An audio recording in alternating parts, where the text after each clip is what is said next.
Okay, well, welcome everybody. Happy New Year. It's our first work session of the new council in the new year, 2023. And I understand it's the Kelly Brooks show, so I will just turn it over to her. Thank you. Yes, so I'm Kelly Brooks. I'm the Assistant City Manager, and I'm going to talk with y'all about two topics tonight. The first is our 2023 Council Committee assignments. And just as background, this is, I don't know why it's not advancing. Here we go. This is just a tool for you all. So it doesn't have any real binding authority, to be honest. All of the binding authority comes in letters and emails that we send to folks after the fact saying who's going to show up at various meetings. But this really is just for y'all to make sure you know who's going where and who's representing the city in various forms, and to talk about how you want to divvy up those duties, because to be honest, there's more meetings than any one of you can go to. So it's a kind of a workload sharing tool. We can amend this as we need to throughout the year. I don't often bring it back for full discussion unless there's major changes, but just know that it can change if we need to. And then the plan is to talk about it today only, and then actually adopt it with any changes on the 17th. I know that there's one pressing item related to C4, so if we do come to some agreement on that tonight, I can move that forward. I did just want to correct, we are probably adopting this on the first meeting in February, not the 17th. Oh, because we were going to talk some about it at the retreat. But we do have some we have to appoint tonight. Okay, my apologies. I think it showed up on the forecaster for the 17th, and I forgot that we were going to do it at retreat. So that's the game plan. I have printed off, Adam, you have both copies because you weren't here for me to ask you. But you have a hard copy. Oh, your things are the same. You can just different size of the list. This is corrected from what's in your packet. There was some missing information in the packet. There was also some misspelled names and typos that I've hopefully caught most of now. So I would, this one is probably the best one to look at, but it's okay if you're working online and you have questions, that's okay too. The key ones that I really want to make sure we don't forget to talk about, I've pulled on this slide. So we can talk about those first, or we can go line by line, and that way you can just get kind of a sense of the full roster. I don't know if y'all have a preference whether you want to tackle it by PowerPoint, slide, bullets, or just go line by line. Line by line? Let's go line by line. All right. Well, luckily. Some of them will be fast. Yeah. So the first one is the audit committee. And essentially I've highlighted anyone that was for Kathy or Mark, because they're not here. So we know we have to replace them. So the first one is our audit committee. We do need a counselor for this one. Some of the ones we'll talk about tonight, it's a little more discretionary. The audit committee isn't one of those. So we do need to identify someone who can fill that seat. Do y'all want to talk about that or just go? I don't know. Do people want to express their interest tonight? Do you want to get into that tonight? Do you want to save that for the retreat? I'm open to however. Well, I think that this might, excuse me, may I speak? Yeah. Mayor, I'm sorry. Yeah. Got to get back to my protocol here. I think that this is going to be an iterative process. Yeah. So I think that it might, I'm sort of leaning toward at least us saying, I might be interested in that, or, no way do I want that, or, that just might advance the cause over the coming weeks. I don't know. Okay. I don't know. Sure. I'm fine. Are there people particularly burning to be on the audit committee? I'm willing to be on the audit committee. And you have some audit background. Yeah, I have an MBA, so, Yeah. I know something about financial statements. Anybody else with particular interest in that? Oh, okay. All right. We have interest in the audit committee. I'm going to run it kind of like an auctioneer too. Does that work for everyone? Okay.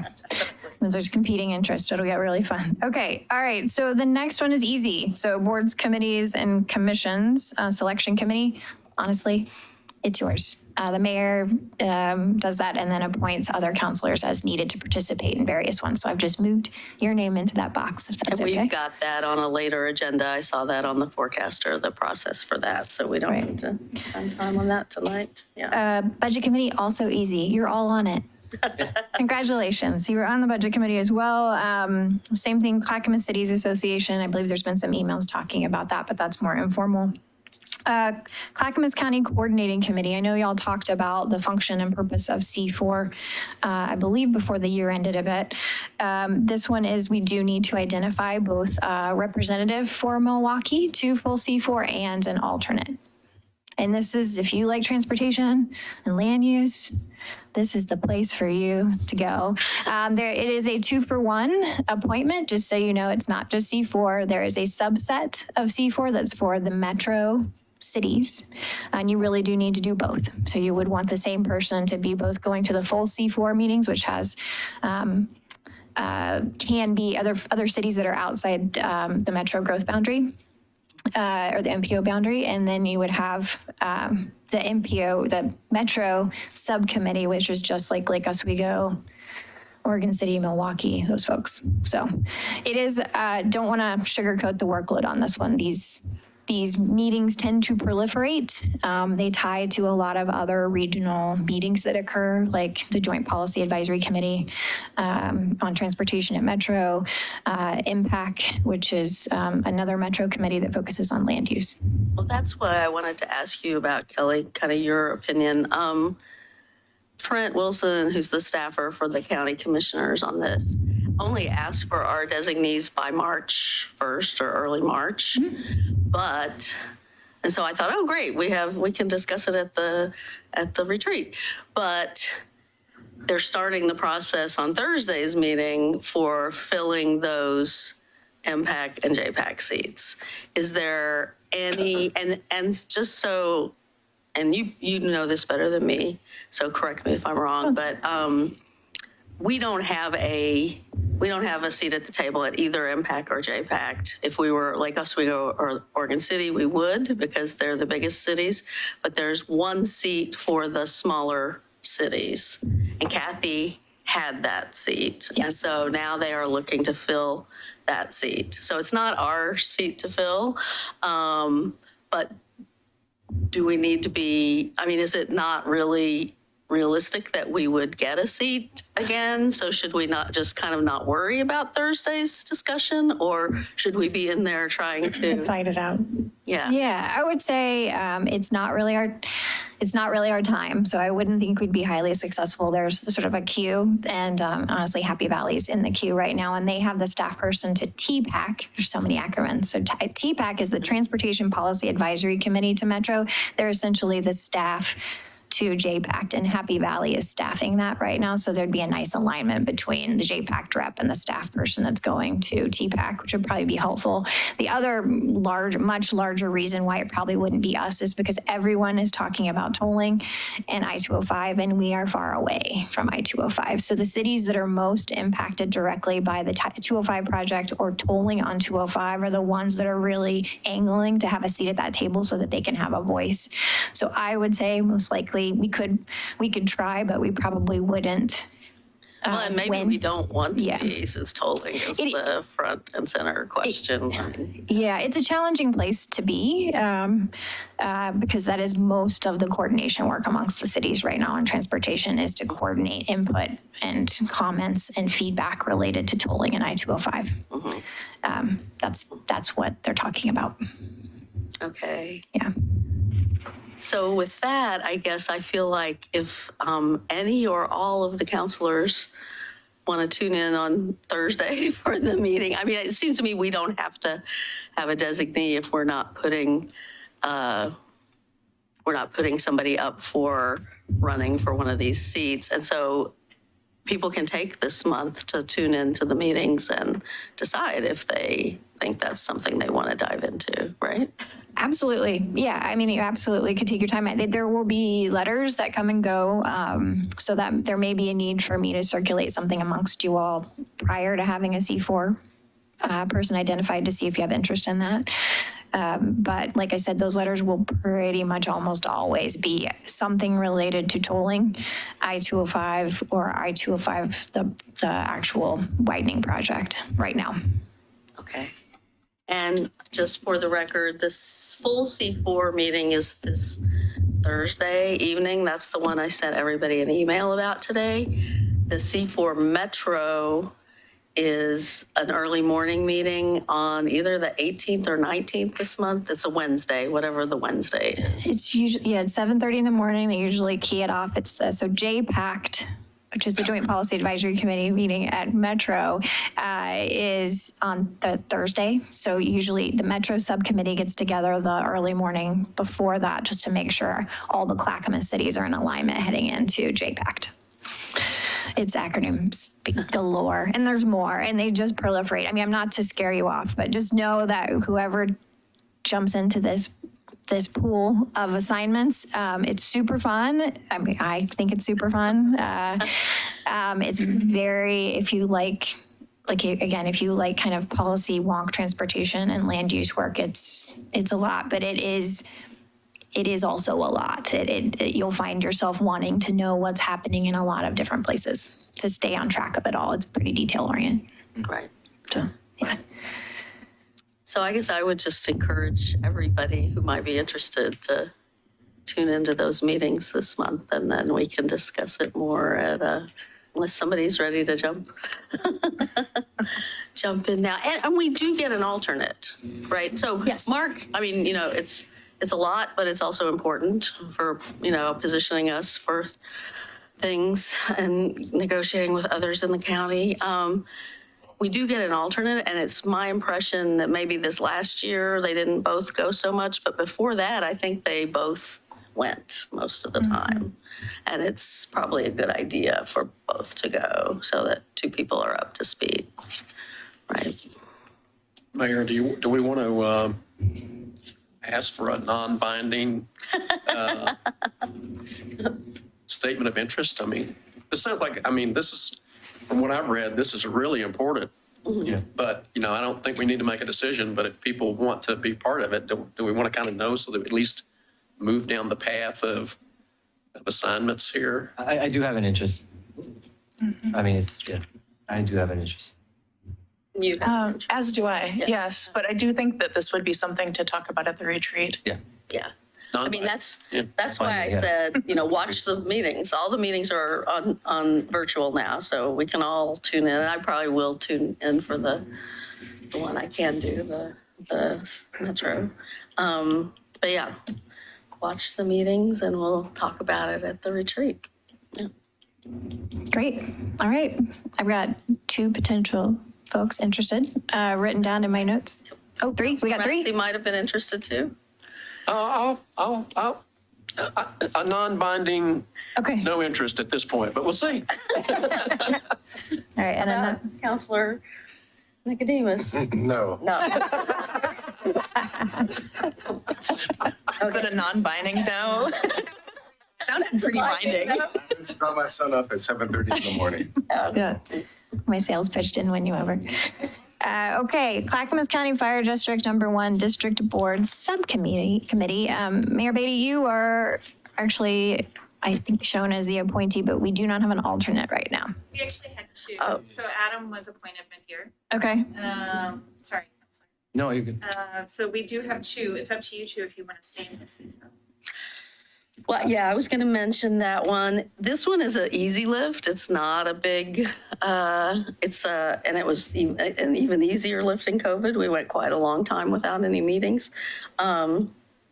This says Development Services Building in Beaver Creek. We don't go there. We either meet them at the fire, so far it's been virtual, but when we were meeting in person, it was at the firehouse, at the Public Safety Building, or here. So there's nobody has to go to Oregon City for this one.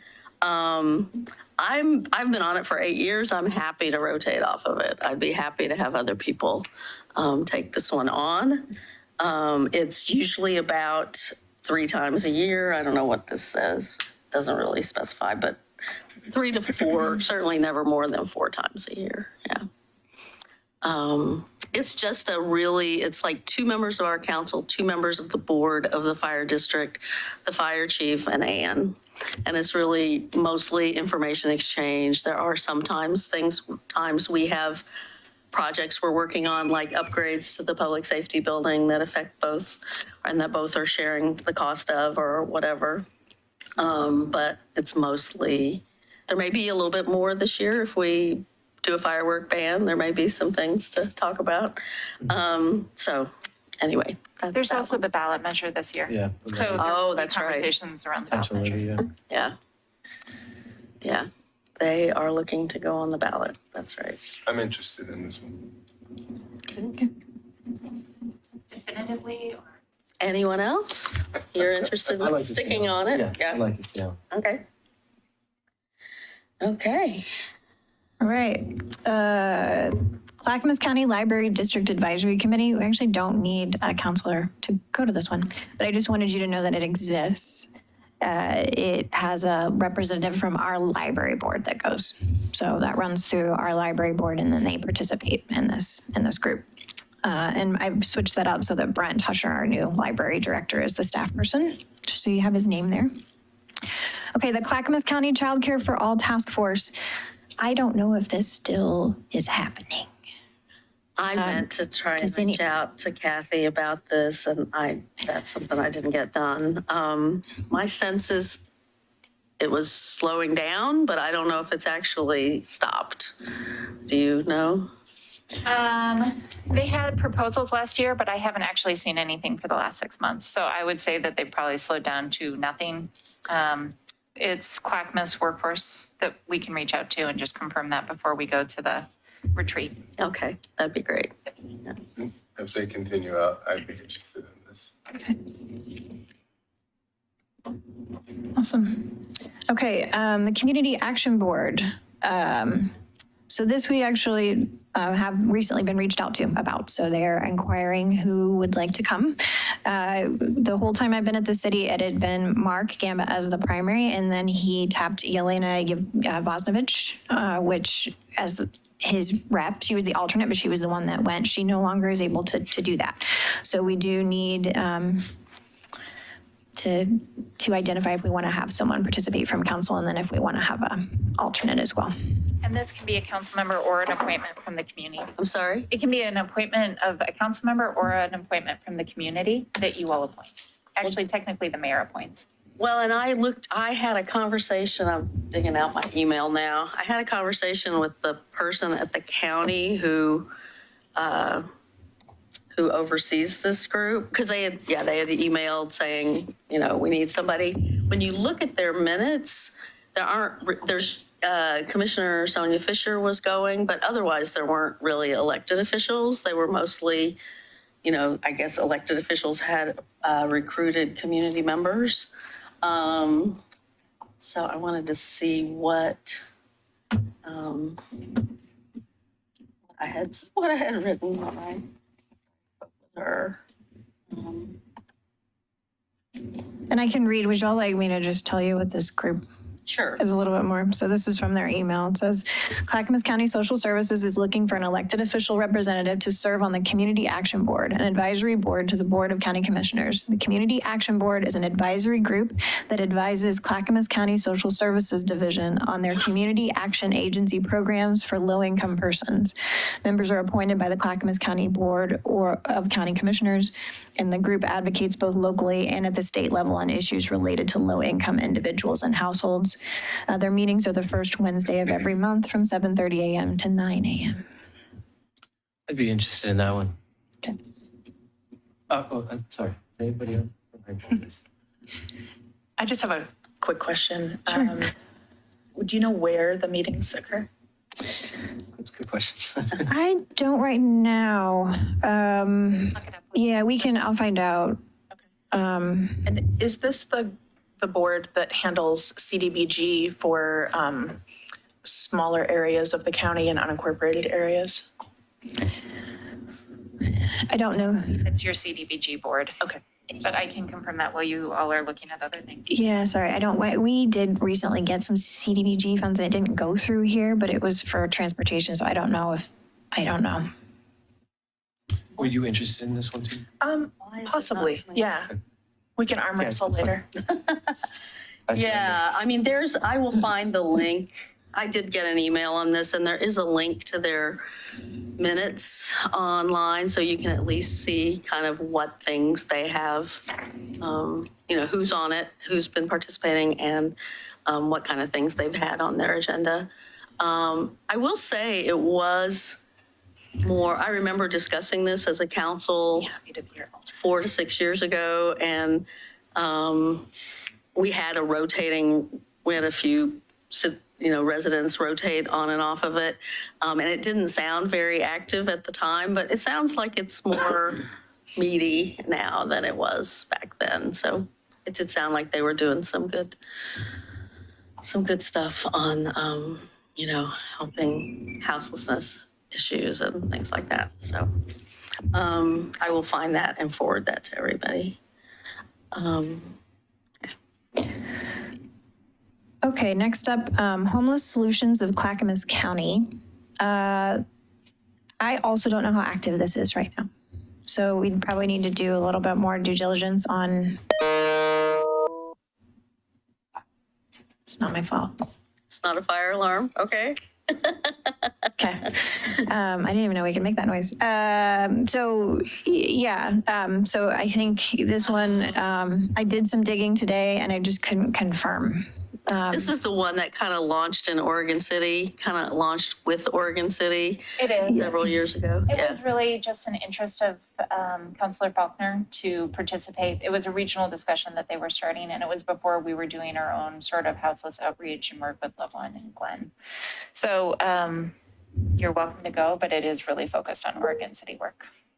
I've attended some of those meetings and I get the email updates, so I'm happy to pass those along or dig for them until the retreat. Okay.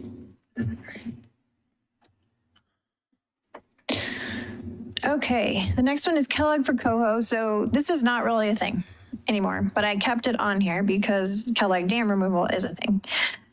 So there's no official meeting for me to invite you to right now if you sign up for this, but I do think it's helpful to understand how amongst yourselves who you view as being primary and the alternate on the topic, because there will be things on the topic that come up and probably a group will be formed. So I left it on just so you could talk about who wants to be on point for Kellogg. Okay, so I'd like to talk about that and in tandem with North Clackamas Watersheds Council. Okay.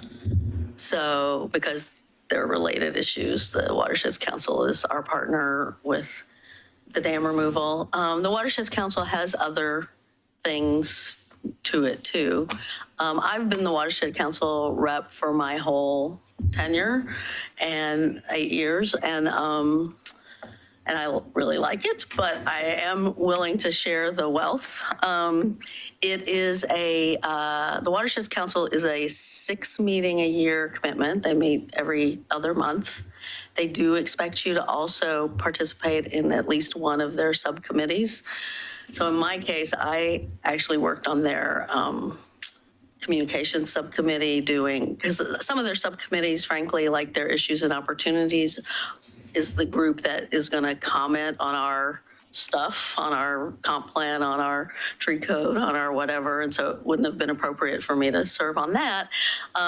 So I served on the communications committee and helped them with outreach, with, social media and editing press releases and things like that. So anyway, it's a bit of a commitment. It's not, I wouldn't say it's a huge commitment. It's like I said, six meetings, typically 90-minute meetings on Wednesday nights. And then, some amount of additional volunteer time with them. It would make sense for whoever's going to be on the dam issue to probably be the rep to the Watershed Council. I would definitely like to be on the dam committee. Him rather than him, right? But I am willing to share the wealth on the Watershed Council if people are interested in doing that. I'd be interested in participating in both of those if I could. And Kelly, can you just clarify what the Kellogg Dam Committee is? Or will be? Well, there's not one right now. And so so I don't have a committee. This is a committee that used to exist called Kellogg for Coho. It does not exist anymore. However, I know there will be something. I don't know what it is just yet, but there will be something in 2023 that will need council participation. So this is me just sort of seeing who should I be calling to ask to go to that or to reach out about whatever standing and stakeholder body that is. Does that make sense? But to be determined what it actually is. Is that okay? Yeah, so that'll be something that maybe American Rivers runs?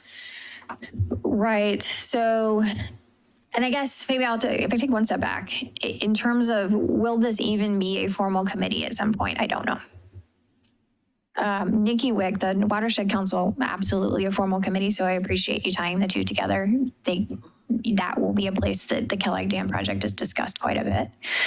We will most likely we'll have formal updates here for everyone to receive about the project, I'm sure, given the role that we play. This is more of there will be ongoing needs to coordinate with us, and at some points in time that will need to be through our elected officials, and I'm asking which elected official that should be. So Yeah, I could see there's just, things pop up, letters, yeah. asks to the governor or whatever, whatever they are. Things will pop up. Yeah. Okay. All right. League of Oregon Cities. I don't actually need an answer on this. I just want to highlight. So when we get to the legislative item, I'm going to show you the 8 adopted sort of League of Oregon Cities priorities for the legislature. There's a whole set of committees that formulate those priorities leading into a legislative year. So, and we can have as many people as we want to participate in different, it's not really limited. It's just more we've had some members be really active on that in the past. And it does actually influence and shape the type of policy priorities that the LOC. So this is something maybe just to think through. It would be as a part of your retreat conversations or just to know if before heading into the LOC Capital Day or anything else, if this is an area of interest, to be thinking about what types of policy committees you might want to participate in and if you have time for those. So, And there's a link on the LOC website that describes them. And we don't appoint those? Yeah. Right. So this really is up to each of you to reach out to them and volunteer. Yeah. whether it's on a subcommittee or on the full board. Yeah. It's my understanding that the legislative committees don't do mid-year appointments. Is that correct? Right. They're basically on pause right now because their work will begin again after this session is over, right? So they've done everything they were going to do last year. They established their 2020, they worked on the 2023 policies, they got together, those policies have been adopted, they're carrying those through, I believe. Unless you know something different, Councilor Stavenard, because you might. So it's really an off session. It's the even number of years that you spend more time on these committees, if that makes sense. Yeah.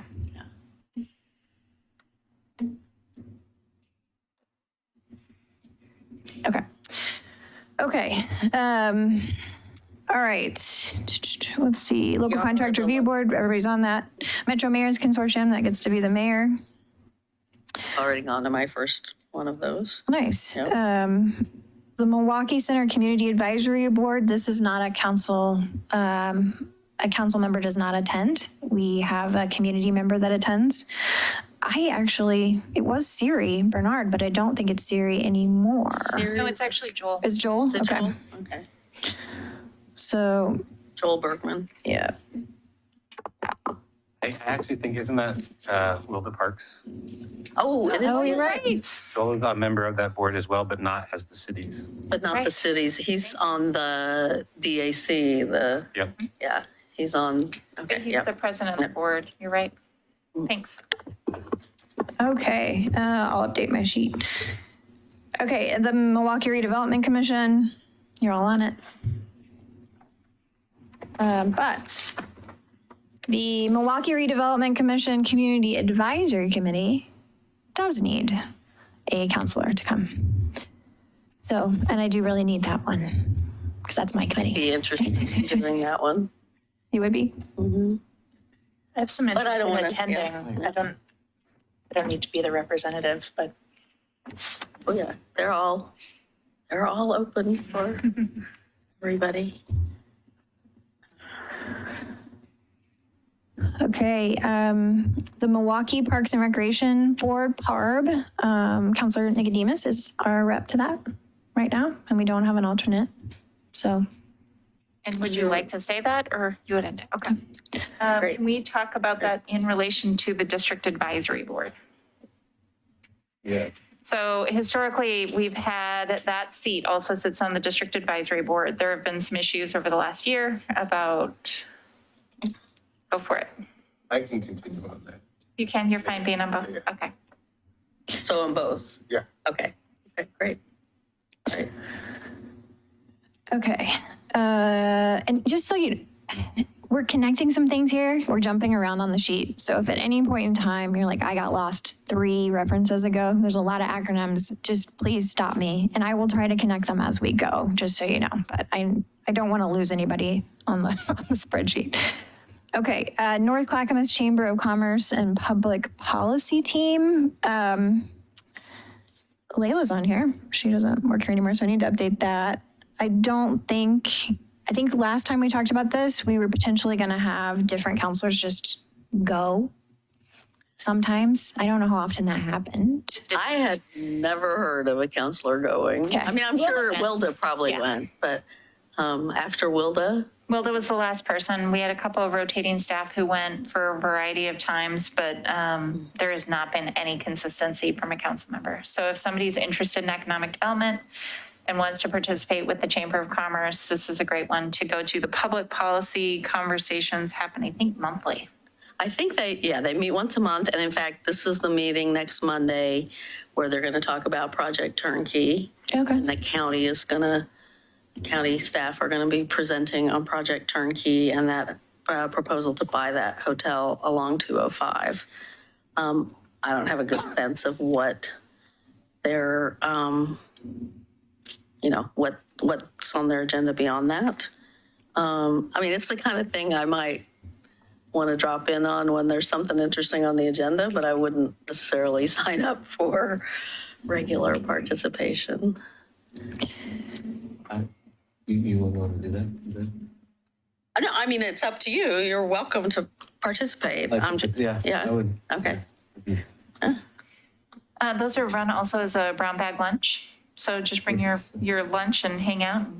It's a good conversation. I mean, next week I think they're still Zoom. Are they Zooming? I think they're still Zoom. Yeah, at least next week's is, yeah. Yeah. But yeah, traditionally they were brown bag Well, lunches, yeah. and the director's gone. So I think. Well, for she's Wednesday- on her way out the 20th, so she's still there for this, but she is on her way out. She took a job with the county. Yeah. But it would be good to have more interaction with them, I think, yeah.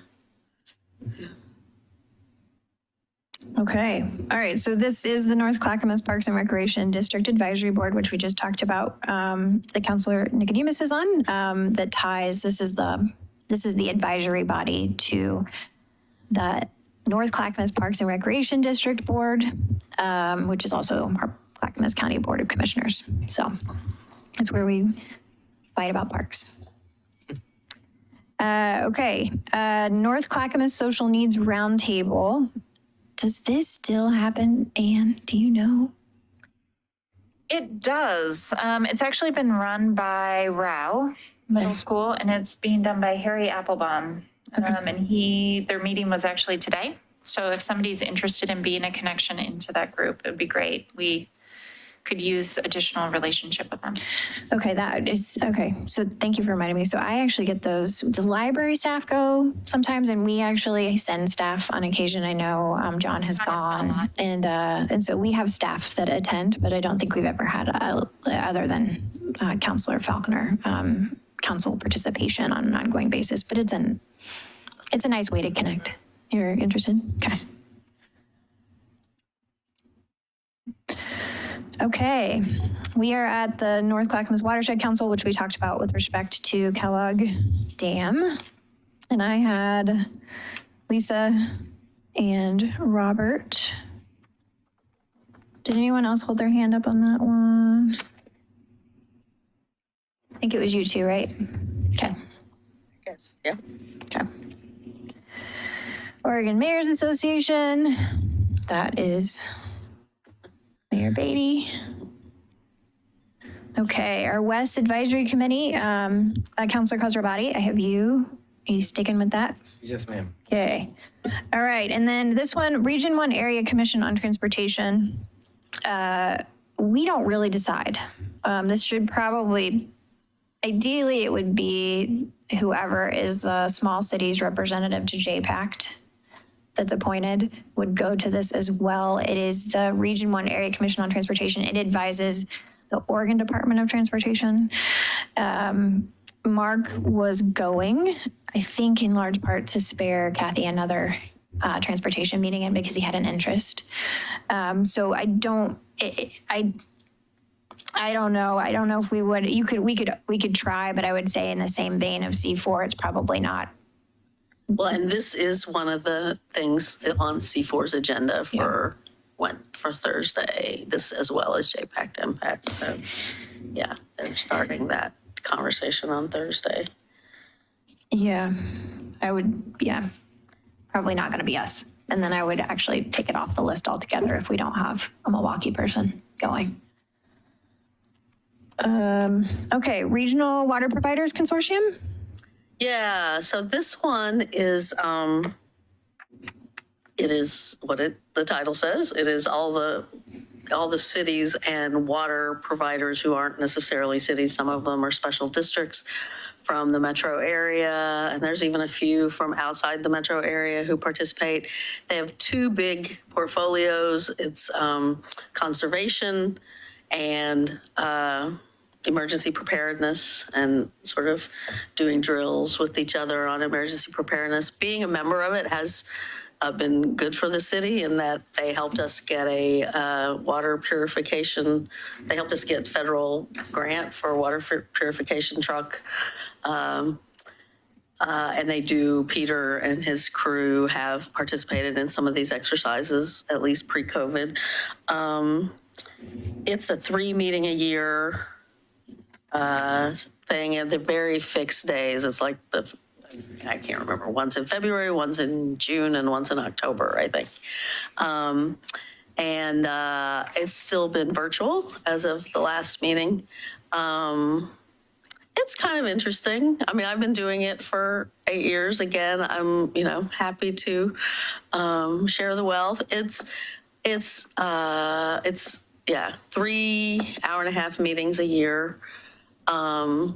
They usually have a speaker who is, sometimes it's on some emergency preparedness stuff. Sometimes it's like Portland Water Bureau on whatever they're doing with the covered reservoirs, or the big water project that's happening of Willamette River Water, and the west side cities have a big project they're building. Anyway, I think it's reasonably interesting, especially if you're interested in water conservation. They also have a lot of tools we could be using, like sharing on social media and stuff about, water conservation tips and videos and all kinds of stuff. So that's that one. Nobody's chomping at the bit. There is a meeting coming up in early February, and I told them I'd try to let them know who our rep was. So we can talk about that again at the retreat. Okay, Transportation System Plan Advisory Committee. So this will be a temporary committee that's formed by us, for us, to advise us on the TSP. And that appointment will be made in February, so we do need to identify which counselor wants to participate in that. Sounds like Laura's saying that it'll be 12 to 16 meetings over 12 to 18 months. The meeting time is TBD, likely on Thursday evenings from 6 to 8. So this is a fairly heavy lift. I have interest in this one. Okay. I was going to nominate you anyway.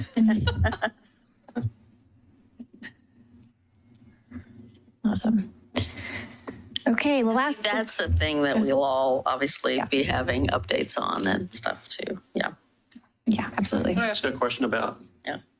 that, this one in particular, but there's others that are similar where, the council sends someone to sort of a big, important, long-term citizens advisory group. I mean, how do you see the councilor's role in an advisory group like that? Or, I'm trying to figure out,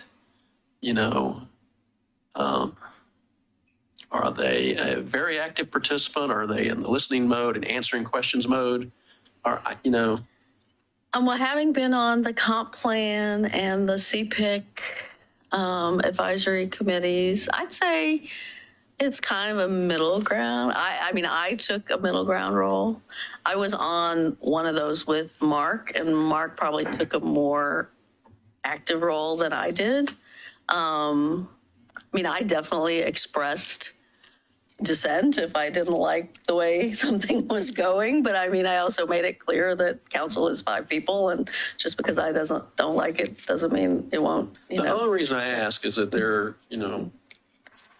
can be a perceived power gap issue with the city councilor there, and, you ask a question and the rest of the advisory group says, oh, this is what city council wants to do. So that's why I asked the question about how you approach those, because I don't know that there's an answer, but I think that there's the potential for unintended consequences. I think you need someone there, but I just don't know what the. I mean, I think the staff, and the meetings are run by consultants typically, and Laura Weigel or whichever staff.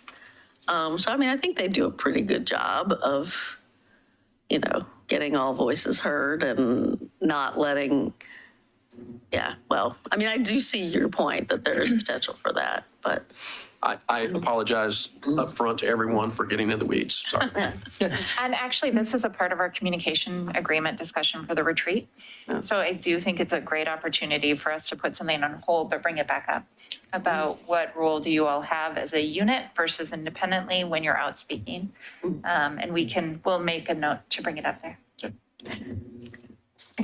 I'm going to just add one more thing, if you don't mind, on that topic. It does vary depending on the group that you're going to. And I think one of the things that I would ask your help with is clarifying that role when and where you can, when you're participating in it, just to make sure that everyone knows, because sometimes it's perfectly acceptable that you would be a very active, for example, at the PARB meetings, the counselor that's there is reporting out on regional conversations and is an integral part of, I had a standing agenda item for the council rep in that body. Other times with the MRC advisory body, we were very intentional in the bylaws to make it so that the chair, who is the council rep, can only vote in the instance of a tie. Right, so we tried to we wanted to set some things in place so that the decisions and had to be supported and put forward by the group. So anyway, it really varies, I guess is all I would say. But intentionality at the point of appointment would be great. Yeah. Okay, last one, Housing Capacity Technical Committee. Councilor Casarabati, you are on it. And I think you're going to stay on it. You're going to stay on it. All right. Thank you. Good. So at this time, I would just ask about anything you thought you would see on this list that you did not see, anything you want me to add, places where you are participating and you plan to continue to participate. So is there anything I don't have you want me to add? I'd like to add, but not that. Okay. One of the things, I've talked to a number of you about how you all engage with boards and committees or with the NDAs. And I think that these are standing committees. These are ones where you're going every month or every week. There's also an opportunity for us to talk about ways that we create more rotation so that we don't have all the council members showing up at one meeting for a board or a committee or something, but you all get a chance to meet the people who are on those boards, to spend time listening to them, engaging with them. So if that's something of interest, we're going to talk about that at the retreat as well. And so this really is just who's permanently there. It doesn't mean you can't also find a rotation where other council members stop by a PARB meeting or do other things just to learn more about what's going on. Thanks. I guess I can't think of a committee that's missing, but I do want to put in a pitch, and I will reiterate this at the retreat too, for sending notes after you go to the meetings you're assigned to. That was something that was very spotty in the last council. And I realized that I write more detailed notes than people may want to write or may, feel are needed. But I feel like after any meeting where you're representing the rest of council or you're there on this list, a couple of sentences of what were the key topics at this meeting, what were the decisions made at this meeting, or what were the recommendations forwarded from this meeting. I do think, you are there as a representative of all of us, and we need more communication about what's going on in these things so that we're all kept kind of equally informed. So I will be hoping that everyone is going to send some notes after they attend these different meetings. I appreciate that comment because I didn't even think about that. I'm terrible at that stuff. I take great notes for myself, however. I need to share that better. Thank you. All right, anything else? Any other committees you just gotta go to? You want me to write down? I can. Okay. All right, I think we're done then. That's all I had for this one. We'll talk about it at the retreat. I will take all these notes. I'll make a revised draft and then you'll have that. I'll send that back up. And then I've also had a conversation with some of you about the legislative updates. And so since we have a new council, I just wanted to disclose what these are and are not, so that you're fully excited and prepared for Kelly's next presentation. So we're going into a long session. That means that there's going to be a number of legislative topics that you all are going to want to work on. I know that the mayor has been working on a number of things over the last couple of weeks. So what typically happens is at the end of one meeting a month, we just have a blocked out time for you all to talk about what the priorities are for the city, to make sure that there's alignment if we want to send a citywide email, or if there's not alignment, that you all can individually make the determination about whether or not you want to submit a letter. It helps us to know what you're hearing about different bills. Different people will hear different things in different meetings. And so it's just an opportunity for you all to chat. Typically, if there's going to be a letter, we do a couple of things. One is we ask that you get us the general construct of the letter. So what is the main points that you want to make sure are in there? Staff can usually construct some letter and send it out to you for review after we've gotten that construct. But if you wanted to go really fast, we'd recommend that you send us it as dialed as you can, just so that we don't have a slowdown on our end and getting it to the committee at the right time. Once you all approve a letter, Scott or Kelly will send that to the committee. We usually look at the makeup of who's on the committee, we get it to everyone, and then we let you know that it's been sent out. We also do this sometimes with resolutions or proclamations. Once you've agreed to either legislation or a broad topic that you want to support, then we come back to that we use that same sort of generic language over and over again as we see opportunities to support the legislation throughout the season. So it's the most work up front when we're working on a topic, but it can also become weird bills introduced in boxcars halfway through the session. So Kelly in the past has been very clear. She does have a background working with the state legislature, but she does not do this full time. Matter of fact, she doesn't even do this part time. She just opens a conversation and answers any questions that she can off the top of her head. I did this, but in a different state, and it does not necessarily correlate. So we can help you if you're trying to facilitate discussions around topics, but this really is a council-led directive. The other piece, just to note, is that when we do these conversations, sorry, I'm getting sidetracked as I'm watching them trying. Actually, is there anything else, Kelly, that I'm missing on this front that you want to make sure they know before we get to that meeting? No, well, I mean, I'll cover some things as we talk, but no, I appreciate information sharing role that I play a little bit more than a helpful lobbyist role, because I know what helpful lobbyists are, and I just know I'm not that for this one. So I know a lot about, I've spent enough time in the building to know how everything's structured and where to find information. So I can help you at that level. But if you're looking for late breaking news, like, is this bill alive or dead? I will not know. You actually might know before I do, because some elected official has actually called you that's in the building and is talking to you, or you got a call from a lobbyist. So that's in the know. So I think it's just kind of managing expectations a little bit on that front. Well, I was going to say, and that's a good point. That's part of the benefit of going to the LOC day at the Capitol, is you do get to hear from the LOC lobbyists. And so then you'll know who to call on. Who the LOC lobbyist on housing is so-and-so, and that's who I call, or the LOC lobbyist on, whatever topic.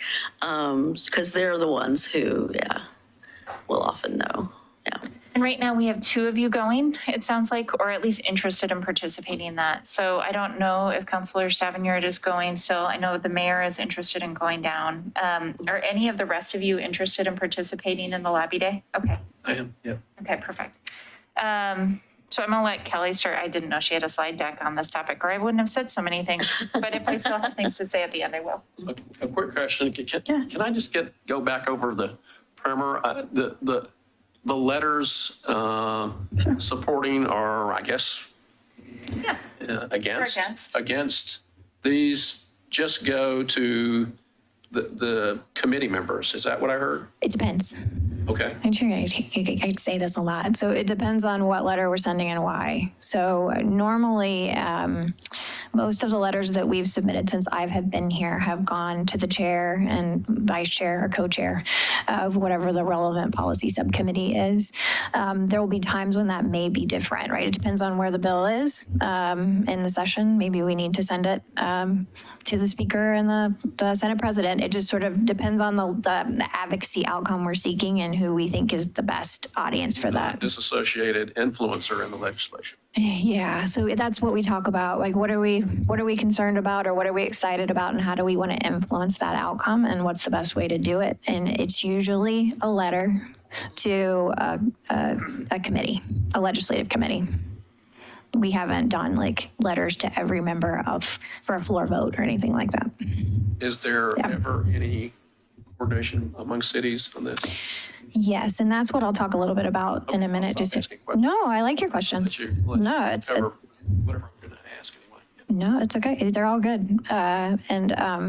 This is it's kind of, these are, again, I call things fun that might not actually be fun, but this is sort of a fun agenda topic usually, because it gives everyone a chance just to share what you know and what you're hearing and where you think the city could best be positioned in order to influence an outcome, and then sort of all come together and decide, all right, do a majority of us want to weigh in on this, and if so, how do we want to do it? That's normally how these agendas go for the rest of the session. Okay, so I've given you some key dates I just want you to have, and as we go through, I'll just cross them off, just so you know this slide will come back. We're going to start on January 17th. The 25th is that lobby day that we've been talking about for League of Oregon Cities. The deadline to register is the 19th. So if you want to go, please register by the 19th. Part of that is we are responsible for setting up the meetings in the afternoon with legislators. So probably I can help with that. Now that if I have a sense of who all is coming, I can try to go ahead and get some meetings set up. I'll tell you who those meetings will be with in just a second. The 21st of February is the deadline to introduce a bill. If you have the bill that you've been dying to see and it has not shown up by the 21st, you are not seeing it as a standalone bill. It could pop up later in the session. Ann calls them boxcars. That's a Utah thing. In Oregon, it's called a gut and stuff. So you can take a bill that has the right relating clause. So you could have a bill on, I want to build sidewalks everywhere, and it didn't get introduced. But someone could have a bill relating to transportation that is moving. They could take that bill, take all the insides out, and shove their bill in it, and then keep it going. So just know that dead isn't really dead until sine die. But this is the first time when you start to see things dropping off. But there are how many bills for how many that move? Like, Oh, yeah. And most things die. This is a place. things die, Most things die. It's much harder to survive. So the 22nd is our first revenue forecast. I am highlighting this because the last revenue forecast of December is pointing towards a slight recession. I have the executive summary of that for anybody who's interested. It's not at this point looking to be very severe. What actually is looking to be severe is just an overall decline in revenues that are headed our way and a substantial personal kicker. So the budget is going to be a thing, I guess I would say. It hasn't been as much in the past session or two because we had a large influx of federal resources that were coming in. I just think you should start kind of preparing yourself for a budget drumbeat, and this revenue forecast in February would be the first time that you get more specifics about that. All right, so April 4th, if you have not received a work session in the first chamber, so wherever the bill originated, whether it's the House or the Senate, then your bill is dead, right? The second deadline for that is May 19th. So this is where it needs to have had a work session in the other chamber. So if you had a House bill, it needs to have gotten a work session in the Senate in order to keep going. Then we have another revenue forecast in May. That will be the one that really determines how much final dollars there really is available to allocate. And then constitutional sine die is June 25th. So they have to be all done by June 25th, no matter what. They can't keep going. So that's the calendar. Councilor Massey, to your point, so our primary lobby entity for the city of Milwaukee is the League of Oregon Cities. So they have staff. The staff researches the policies. They adopt 8 legislative priorities that they send out by ballot. These are the 8 for 2023. I won't read them all to you, but I have a little fact sheet for them. If you need them, you'll hear all about them if you go to the lobby day. This is the league's attempt to kind of wrangle all of the needs of cities and kind of speak with one voice and coordinate with each other, because individually cities aren't, some are effective in some ways, but our only shot probably at these bigger issues is to speak with one voice. So this is the league's attempt to do that, and we participate. So. and I will say it's not always been 8. It's often been fewer. It's often been 5 or 6. So this year is a longer list than some years. Yeah.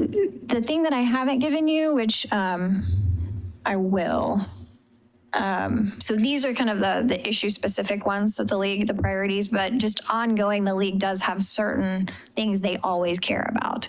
So no unfunded mandates, right? Anytime it looks like a bill's coming through that's going to cost a bunch of money for cities to implement, the league tries to be on that. They try to retain local authority, local control as much as they can, protect local revenue streams. So just know that there's a bunch of kind of defensive postures that the league takes, kind of ongoing. So I would say we have been a lot more interested in kind of specific topics. So related to housing and climate, and a lot of the things that have aligned with the city's goal work, we maybe have spent a little bit more time than other cities on. So, but mostly we just align with the league. All right, in case you didn't know, these are our people. So it's Senator Kathleen Taylor. She has been in for a while, and I don't have her committees with me. I printed them and I don't have them. I can send them to you. The Senate, the last time I checked, actually hasn't released their most updated list of committees. But she is a senior member of the Senate. She's very smart.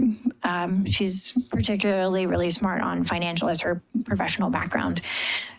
She's engaged with us in a lot of different ways. She's a good resource. So I would these would be the 2 folks that we'd be setting up meetings with on lobby day. Mark, I don't really need to tell you who he is.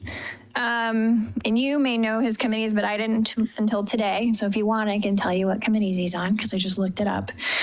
So he's going to be on the Agriculture, Land Use, Natural Resources, and Water Committee.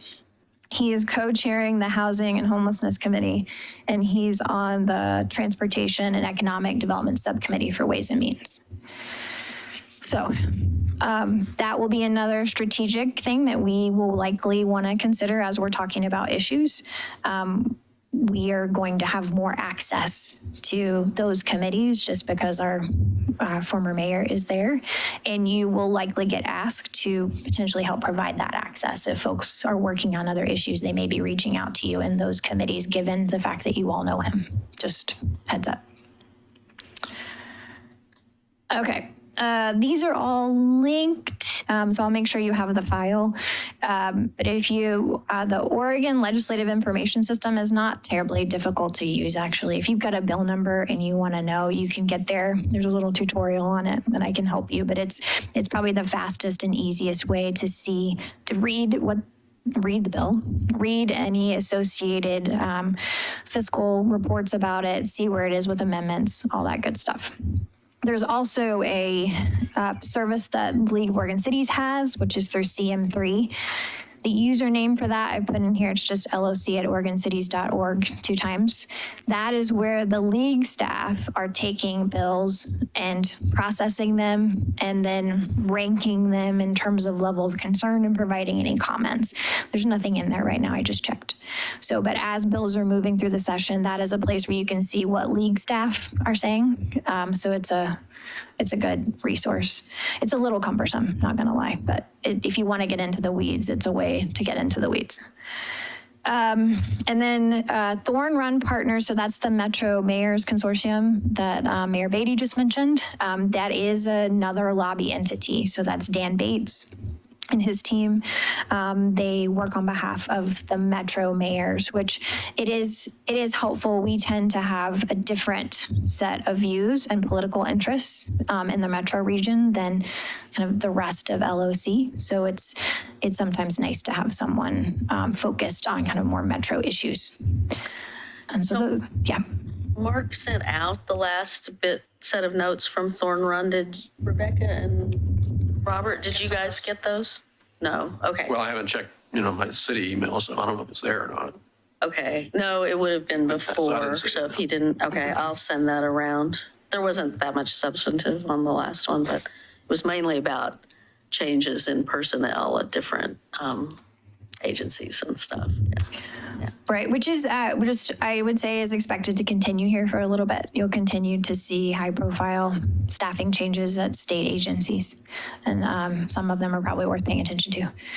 Well, and so the other sort of lobbying in we have is that our former state rep is on the governor's transition team, are in power. So I don't know what exactly that means, but there may be something from that. I did ask Mark if there were I asked him to think about whether there were other people we should try to see on the city's day, in particular with some of the climate bills that are carryover, like the REACH code stuff. And I have to hit him up for that, but I will follow up with you, Kelly, if I get any ideas of people we should try to see. I know it's hard that day to scurry around, but I mean, sometimes even just sticking your head, hanging out and waiting and lying in wait for them can be helpful. Along those lines, I did print it off for you, but unfortunately, and I know, Ann, I think you sent an email about it, the Capitol is doing its seismic upgrades. So a lot of it is closed. So like all these black areas are closed. So it's not going to be, we may not have as many kind of, I usually do just bump into people and have conversations. I think most of your bump into people conversations will probably be happening over at the convention center over during the LOC part of the day. But who knows? I haven't been there while I've been doing this. But it just heads up, it's going to be a bit of a mess. And they probably won't have figured out the mess yet because they won't have been in session that long. But who knows? Maybe it'll be a well-oiled machine. Well, and we can try and get at least the member meetings in the other building. Because honestly, I'm just worried about if the Capitol population is full If it's capped at 600 and there's 600 people in the building, you won't be able to get to your meetings, and then we're no showing to meetings. So we may see if, at least for the core ones, we're in another space. If there are cities that are going to be interested in the same topic as whatever it is we're meeting with a chair of a committee or something on, please let us know. We're more likely to be able to convince that elected official to meet outside of the building if other cities are also asking for that meeting. So just some additional info would be helpful. Yes, I agree. Oh, the only other resource, I almost put it on here, but I didn't. So I'll give it to you with a request. So there's also the Capital Club. It's an online directory of every lobbyist. They have to register and they have to say who all their clients are. You can go to that directory quite easy. You just Oregon Capital Club. If someone has called you and you're just kind of curious about why they might be reaching out to you and you want to look that up, great. I would ask if you are getting contacted, if you would just let me know. So that if I have a way, if I know something, I can tell you that might help you in that conversation or offer to have some follow-ups on your behalf or whatever. So just, if that's all I ask. I don't think it'll happen too often, but sometimes it's just nice to know who you're talking to, and that's a good way to know. The other thing I would say is for this lobby day excursion,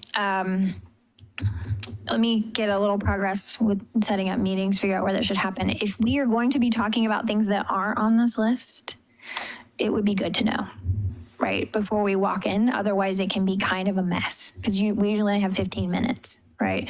So if we walk in and we're like, hey, well, I actually really care about blah, blah, blah, but we haven't talked about it first, the meeting will be, we won't get very far. So I think I get that scheduled, find out who's there, and then we should probably touch base somehow before then. Either that we could meet that day, but if there's any preparation work that you would be expecting walking into those meetings, I would kind of need to know that like a week before. So that I can pull something together. I won't have any information to share.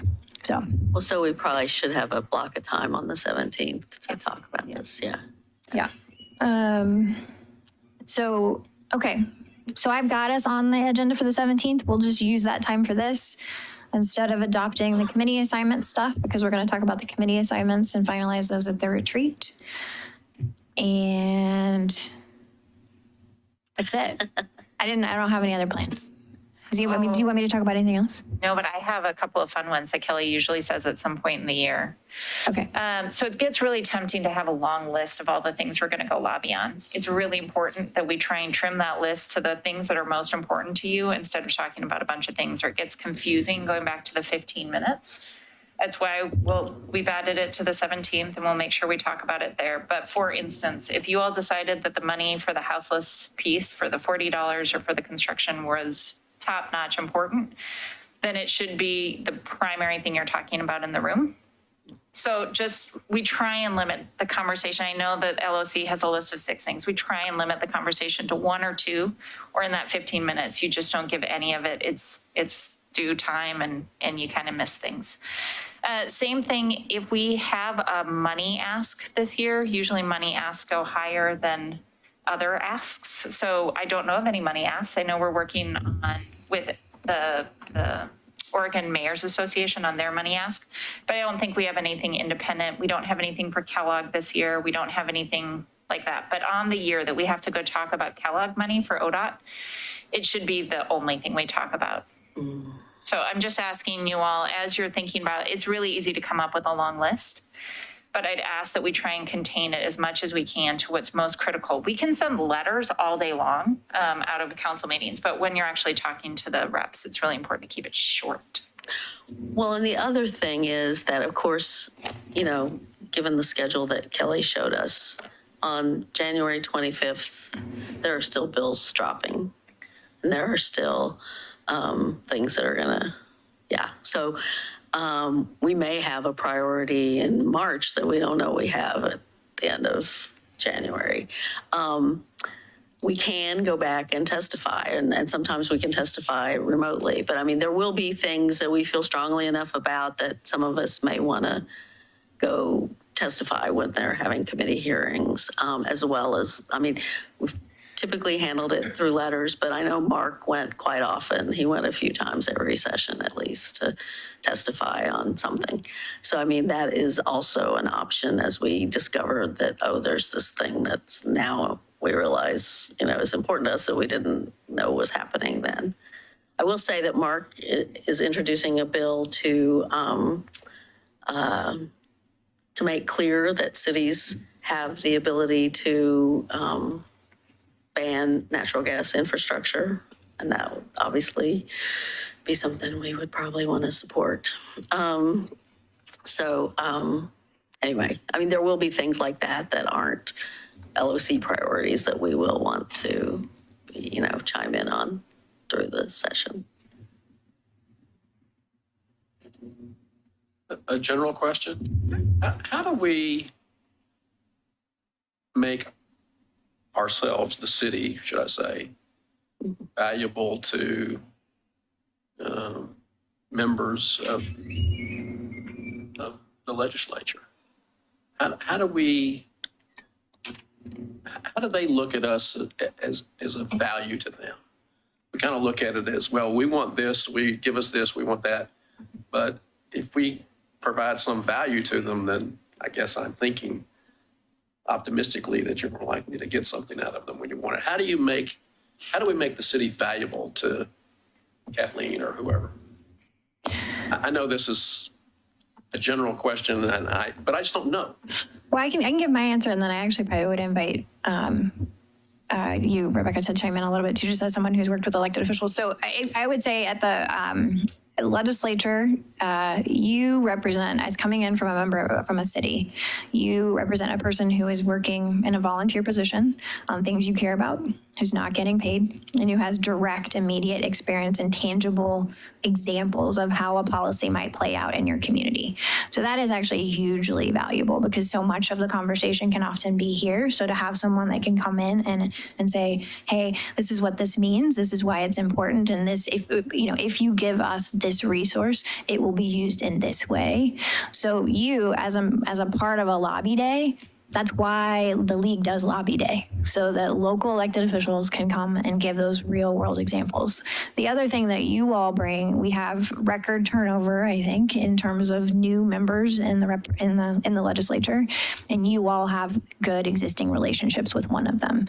So you are someone that other legislators, maybe you have a friend who's across, in Eastern Oregon, and they don't know Mark, but they'd like to, because they need to work with him on a natural resources issue, and he's on the committee and they've never met him before.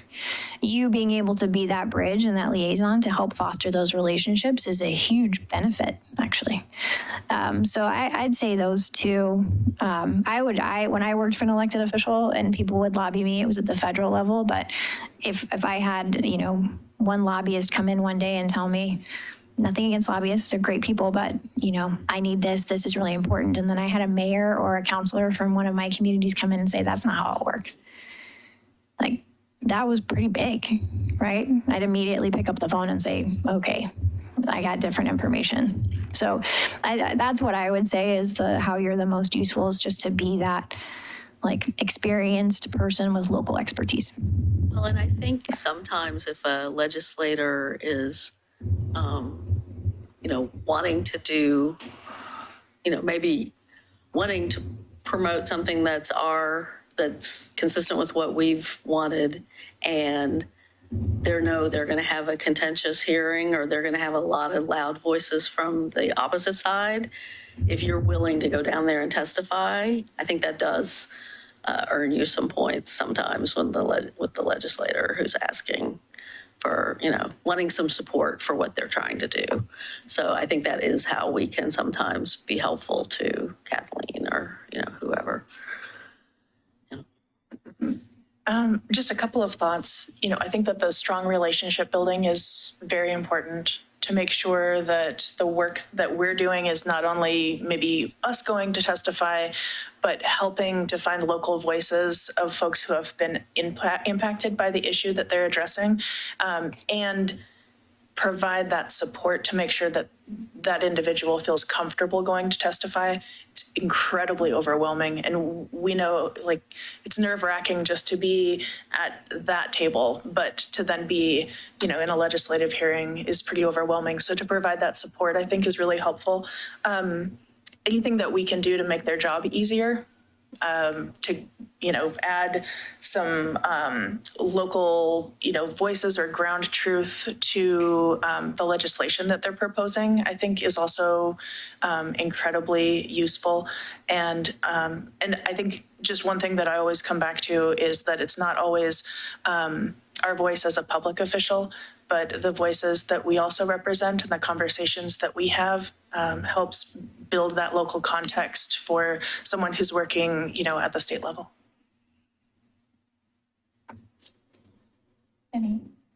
What I heard was, in sort of a simple form, is turning policy into a story.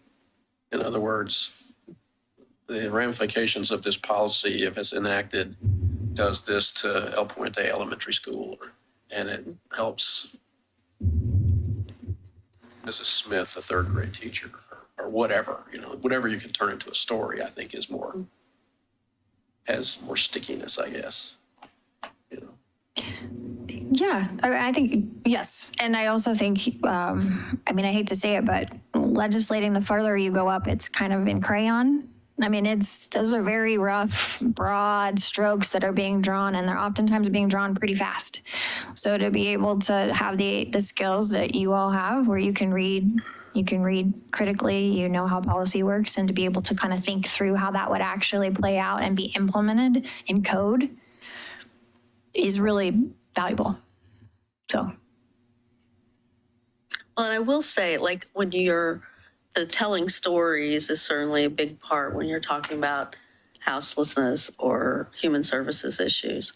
When you're talking about some of the climate stuff, it's maybe not so much. When you talk about the REACH code, what does that mean? That's a very technical thing. There's no real storytelling to do there. Or maybe there is and I don't see it. But yeah, so it does vary on the nature of the bills and the nature of the issue. Yeah. Well, and they represent the same individuals you do. So Right. They're also looking for your feedback on something that you have a closer sense on in terms of your relationship to the public. When COVID hit, the thing that Scott and I had to do over and over again was call Karen Power and say, we can't hold a meeting. Literally, we are holding illegal meetings until you change this law. And the first time I talked to her, she sort of laughed at me. And the second time she's like, oh gosh, you're right. And fixed it. They want to help here too. They want to support you all. They want to support this community. They want to understand what's happening. So, especially our elected officials, I'm guessing 90% of the time they'll take your call or they'll call you back within a day. If you're talking about people outside of your immediate, you might get a call back. That's when it's important to understand what you bring to them in that context. So if it's about Happy Valley, going into the meeting with Happy Valley is helpful. And it's why we're trying to figure out who else needs committee conversations if we're going to do those meetings. But Senator Taylor has always been incredible about getting back to any one of us, and so was Representative Power, and I'm sure Representative Gamble will be as well. Okay, that's all I have, but I'm happy to, if you all have any information sharing that you would like to do at this time to folks you've been talking to about bills that you think are going to come our way that you're particularly passionate about or interested in, and hoping that the city can take a position on now. The floor is yours. Well, I guess, and Rebecca may know more about this. In addition to the official sources that were on Kelly's slide, the LOC and the OLIS, different interest groups will be having their lists of bills they're following, the Sierra Club, the environmental groups, different groups, the houseless, Here Together probably, et cetera. So there will be, you don't have to always, read the bill yourself. There may be somebody out there who has digested the bill and written a summary or whatever. Because, some are short and easy, and some are a big can of worms because the way the state code is constructed and everything else. So, Mayor, that might be something really important to add to our meeting summaries when we go to, different groups. If they're talking about their legislative priorities or bills that would be helpful at a local level, then I think I would be really interested in seeing that emailed around the council. Yeah, I agree. That would be great. Well, and just because this will be our first work session, I also wanted to say I'm usually the stickler about the time. So I just wanted to let you all know that typically we try and be done at 5:30 so you all can eat. We do have executive sessions that if we're going to have one and it's a long night, we'll try and hold it during this period, but we'll give 10 minutes to grab food and then we'll hold the executive session. So we do have 6 more minutes. If we don't have enough time on a topic, we'll usually just end the meeting coming back to the topic and discussing it there. And when we get to the new city council, new city hall, we'll maybe have space to actually eat. And nice kitchens, they're going to be great. Can I talk about a legislative item just for a minute, since I have everyone? So the mayor has sent out an email, and we have been discussing this one, but I just want to make sure we say it on air. So the Oregon Mayors Association is asking for a proposal that would allocate funding towards there's a proposal that every city would get $40 per resident of the community to go towards houselessness. For this city, that means it's about $850,000 that we would get if they decided to proceed with that proposal. And then there's a one-time construction dollar proposal as well. So I think it was $120 million that they were originally talking about as cash that could be divvied up amongst the communities. So really, you're not talking about money to every community, you're talking about regional money that would help support regional situations. The city staff have been working on a couple of proposals, well, one proposal in particular around service providing. So we do have just a general overview of what that would look like. It would be additional peer resources for the houseless community, additional money towards showers, towards storage, towards some of those key low dollar but very important services for individuals when they're in crisis. And so I will be sending out an email to you all just saying this is what we're putting in. It is the reason I'm not bringing it to you first is it actually is not binding. So the League of Oregon Cities is looking for something immediately. We'll get it into them, but we can move the money around and would, if we receive those funds, have a bigger conversation. But at minimum, we'd be partnering with a nonprofit. So that's just the key takeaway is that we could not provide these services. We'd be working through a bid process to bring in services. The second part is actually doing construction dollars, and I don't know if the mayor would like to talk about what she's been working on. I did have a meeting today with the priest over at St. John's. St. John. Thank you. The evangelist. Yeah, so the Episcopal Church in downtown. They're very interested. They're going to go back and talk to their board about the interest. But basically, the proposal there would be put some construction dollars towards making it an emergency shelter. We don't have one in Milwaukie. We really struggled to get overnight sheltering during the heat waves, during the cold spells, during the air quality events. And so they would need to upgrade their facility to be able to provide those services. And so we're getting a proposal together for that. It may not be that church, but we think there may be a church in the region who'd be open to it. And then the mayor's also been working on something with Northwest. Yeah, the whole process is a little unclear in terms of what this the $40 per head is pretty clear, and every city's kind of in that.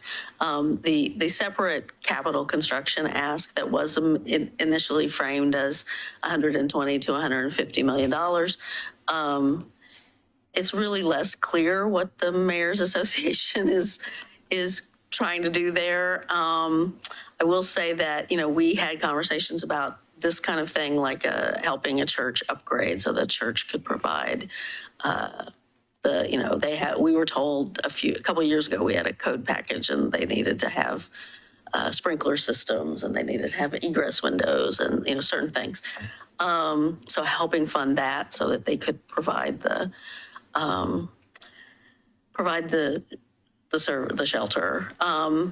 On a bigger scale, there would be like actually, helping a nonprofit buy a hotel to transition to a shelter or helping them actually build a shelter. I thought when I heard $120 million statewide, I thought, well, Milwaukee's slice of that is not millions, but former Mayor Gamba, State Representative Gamba, is interested in being and it is the committee he's going to co-chair, was pretty interested in going for something big and going for some family shelter beds through Northwest Housing Alternatives. So I think that's I'm a little unclear about, how far we should go and what we should ask for that second pool. I think that his wanting to go for something bigger, maybe tempered a little bit by what Kelly was saying about the budget. And he did acknowledge that there are going to be budget issues this year. It's not going to be as much money to hand out as maybe in years past. So I guess I'm going to have another conversation with him before we finalize any kind of paper for the Mayor's Association. But I mean, if anybody has any thoughts, I'm open to hearing them. I have a couple of thoughts. It'd be interesting to hear ideas around the distribution formula for the construction fund, whether that be needs-based or like a base formula and then a percentage of need-based. I think it's projects. I think they are wanting. So everything's weighted projects. equally. Yeah, I don't think it's like we're going to give every county so much or anything like that. I think it's, can you put a project before them that they're interested, that they think is worthy? And then my other thought would be in quantifying unhoused resident populations, if we're able to get disaggregated numbers or estimates through the point in time, and I'm not sure, Anna, if you were able to get that or not, but I wasn't, but we've done it historically. So I have a conversation at the end of the week with Vahid, and I'm going to ask if there's a way to make sure that when those numbers are coming in, that we can pull out the city data. But the 2019 numbers actually showed the city. Okay. They did. They did. So it was 55 people in 2019. That included individuals who were moving house to house, not just those who are living out on the street. But I'd like a better sense from them about where they are now.